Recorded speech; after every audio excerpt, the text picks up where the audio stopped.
Nakakaranas ka ba ng mood swings tuwing malapit ng iyong menstrual period? O kaya naman ay may mga araw na pakiramdam mo ay sobrang energized at ganado ka bigla? Alam nyo ba na pwede nating isync ang ating katawan sa menstrual cycle para mas ma-manage ang mood at hormones naturally? Hi, I'm Dr. Vincent A. Manuel, isang cardiovascular at mental health specialist doctor.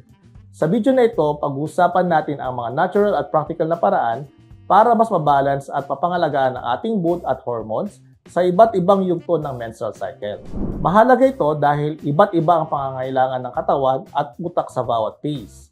Kapag naiintindihan mo ang cycle mo, mas naiiwasan ang self-blame, naiihanda ang ating sarili emotionally, at napapangalagaan ang ating mental health. Hindi ka moody, hormonal ka lang at normal iyon. Kapag bumaba ang hormones, mas nagiging sensitive ang ating emotions. Karaniwang ito ay nangyayari sa luteal phase, ang mga araw bago magkaroon ng regla. Sa panahong ito, biglang bumababa ang estrogen, mas bumababa ang ating serotonin at mas mabilis may stress o may irita ang isang babae. Ito rin ang phase kung saan mas kailangan ng pahinga at self-care ng ating sarili. Kailangan natin ng sapat na tulog, at least 7 to 9 hours per night.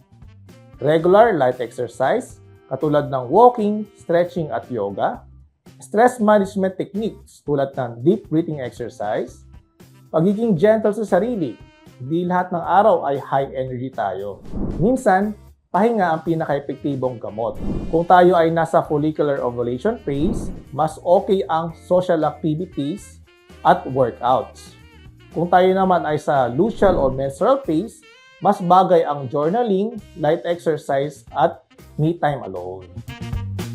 Sa mga pagkain, kailangan natin ng complex carbohydrates, kailangan natin ng pagkain mataas sa omega-3 fatty acids, at iwas muna tayo sa sobrang caffeine at sugar.